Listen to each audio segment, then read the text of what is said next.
Greetings, fine friends. We welcome you to Science and Spirituality on Supreme Master Television. Our show today features excerpts of a lecture by Dr. Bruce Lipton, an internationally recognized authority from the United States on the connection between science and the spirit. Dr. Lipton is the author of several books, including The Biology of Belief, Unleashing the Power of Consciousness, Matter, and Miracles. By training, he is an expert in cell biology and is a former medical school professor and research scientist. His research work in the 1980s at the prestigious Stanford University, USA, showed that the outer layer or membrane of our cells is the equivalent of our brain. By processing information from the outside environment, the cell's brain can affect changes inside the cell. He has found scientific evidence demonstrating that our beliefs manifest themselves at the level of the cells in our bodies. Dr. Lipton says that by modifying these beliefs, we have the power to fundamentally change our lives for the better. Now we present part one of our program featuring portions from his fascinating talk entitled Nature, Nurture, and the Power of Love, which concerns conscious parenting, or how parents can set the best possible foundation for a child's future. It's your interaction in the environment that selects your gene programs. If you're in a very supporting, nurturing environment, you'll express functions of the system to promote growth. But if you're in a toxic, angry creating environment, an environment that conflicts with your life, you're going to select different programs. Perceptions are also given a survival value. Each perception you see influences your life. And so there's a value when you learn about that perception, you give it a value of whether it's supporting your life or something that threatens your life. And that's very important because ever after that, when you see that perception again, you will automatically say, oh, I remember that threatened me. Or this was a great thing, I love that. And so what is loving or hating or fearing something?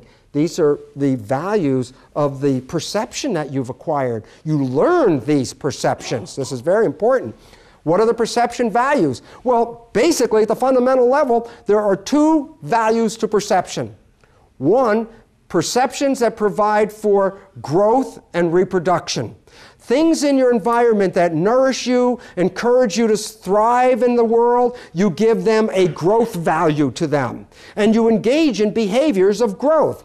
Growth is opening up your arms and taking it in.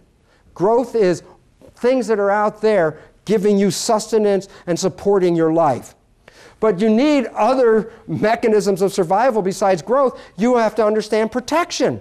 They involve different activities. Growth is encouraging the system to facilitate its own homeostatic balance. Protection, you don't go into protection like, hey, open your arms up. What do you do in protection? You close them down. Interesting. Growth open, protection closed. Same thing, humans and cells. Anything that supports your growth, you will move toward it with open arms. You will go out and get it. And the most important growth factor for a human being is love. Love is what provides harmony to the system. Love is an energy that coordinates and makes the community a whole functioning system. Here, Dr. Lipton analyzes the classic debate of nature versus nurture regarding what kind of personality traits a young one will possess when older. Hundreds of years, nature, nurture, nurture, nature, which is more important? I'll tell you the truth. The answer? Consciousness. Reason? Consciousness can override anything you had in your nurture. Consciousness can even rewrite your genes. In fact, in cancer, that's probably one of the most likely situations involved. The reality is, consciousness is more powerful than either nature or nurture because consciousness can rewrite both of those.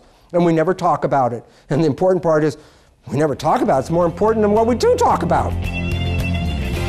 Even before a baby is born, he or she will gain information from the parents while still in the womb. Dr. Lipton suggests this information will influence how the baby will perceive and react to this world after birth. The fetus is getting the same signals across the placenta. So as the mother experiences something, the fetus experiences why? Same hormones cross the placenta, affect the embryo. It's not a bad plan. Reason? It's nature's Head Start program. What's going on in the world? Fetus can't see it. So what does the fetus do? Rely on what the mother experiences. And as the mother experiences, the fetus will adopt and adjust its physiology to respond to what she sees.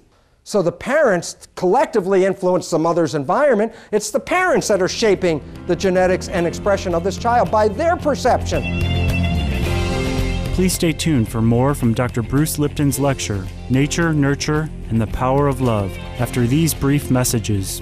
You are watching Science and Spirituality on Supreme Master Television.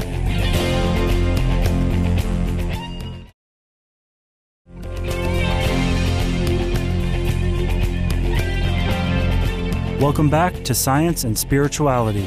Today we are featuring a talk entitled Nature, Nurture, and the Power of Love by Dr. Bruce Lipton, an expert on cell biology and an internationally recognized authority on the connection between science and the spirit. Eye contact and physical touching with their parents is crucial to a baby's psychological makeup and perception of the world when they become older. Without this bonding between a parent and child, behavioral issues can appear. What is important? Direct eye contact with the child. The reason is the child has a moment window. At first, an infant can distinguish chimp faces from each other as individuals. It can distinguish human faces as individuals, but a little later in development, just after a couple of weeks, it can't distinguish the individual difference between chimp faces. It can only distinguish the individual difference between human faces. It's beginning to narrow and focus it down on who is the parent. Reason why. The eye contact and also physical touching is most important, is required to create an attachment bonding. The relevance about it, as I said, the child learns perception. Well, who's it going to learn it from? The one it's attached to. That becomes the teacher. Both parents can be bonding with their child. Reason why, and this is so beautiful, the child is programmed very, very quickly to determine the facial expression of the parents. If the parents are smiling and happy, that means everything is fine. How many parents are actually observing their kids when they're learning things? Most of them are too busy doing other things. If the child turns around, the parent's not there, then what is going to gauge whether this is a good thing or a bad thing? It's lost. Now it's not very clear. It was designed to learn very quickly by observing the facial character of the parent what was going on. Now here's an important point. If the bonding doesn't occur, then the child will not focus on faces. Actually, we'll start to focus on mouths, more or less. This has been found in 3-year-olds because that's the first time where you can judge autism. An autistic child does not look and recognize its own mother's face or its father's face from anybody else's face. It can't do it. When it looks at a face, all it looks at is sees a mouth. It doesn't even look at the face. Reason? It lost bonding. It doesn't know. One of the consequences of improper bonding is the child will express the characteristics of attention deficit disorder, meaning the child will not focus on anything in particular. It will just be scanning and will not focus on things. And why is this a problem? Because so much of this bonding hasn't occurred that so many children are expressing it. The problem is that we confuse it with attention deficit disorder. Those are two different things. And the problem is, what then happens to these kids is, oh, this child has attention deficit disorder, give it these drugs, Ritalin or something like that. And the reality is, now you've compounded the problem, made it worse. It wasn't attention deficit disorder, it was an attachment disorder that giving the drugs in no way affects this. Dr. Lipton discussed specifically what parents can do to help their children be the best they can be through focusing on what messages they are sending to the little ones. Until 6 years of age, a child is in a hypnotic state. Everything you say and do, it's learning, it's watching, it's observing. Until then, until 6, at that point it begins to express its own consciousness, which can still make programs, but then it's involved with the program. Up till 6 is the most important period. The reason is this. This is the period of enculturation. This is the period where the child has to learn all of the details about language and movement and how to integrate into society. This is the developmental period of learning how to be a part of a community. And why consciousness is not involved is it would distort the downloading of this information. So in this time period, the child is completely a tape recorder of all of the behavior it observes from the teachers called its parents. And all of a sudden, you start to recognize a very important problem that's going to happen here, and that is, then you were also programmed between 2 and 6 to have behaviors. And you weren't consciously involved with your own programming. And these are fundamental programs. By the time a child is 6, the parents could be gone. The child will still grow up just like the parents were. If the child has learned behaviors from nurture that are not good or the best for them, things can still be changed, as consciousness, in Dr. Lipton's opinion, is the most important factor. You can change any programming. Consciousness can override nurture any time, but you need to do it with a process. You just can't do it. It's a process of change. Educational resources and referrals.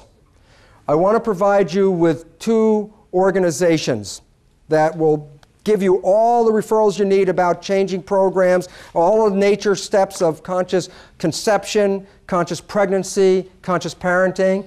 These are the Association for Prenatal and Perinatal Psychology and Health, APA. This is the website, tremendous resources. And this one is called the Alliance for Transforming the Lives of Children, another website. You can download from these organizations details about the things that I talked about today, plus processes that can be used in creating a better relationship with your children, a better understanding of parenting. And in this process, the whole nature of it is very important for this reason. That is, how we parent our children is how they will parent their children. How we parent our children today changes the future of evolution on this planet. And therefore, our own children are the future parents. We would like to extend our appreciation to Dr. Bruce Lipton for providing his insights on child development and parenting, and for reminding us that above all, love is the most important element in life. Please join us again next week on Science and Spirituality, where we will present part 2 of our program featuring more highlights from Dr. Lipton's lecture. Thank you, our caring and intelligent viewers, for being with us today for our show. Now please stay tuned for Words of Wisdom next, after noteworthy news, here on Supreme Master Television. May heaven bless the children all over the world with bright futures.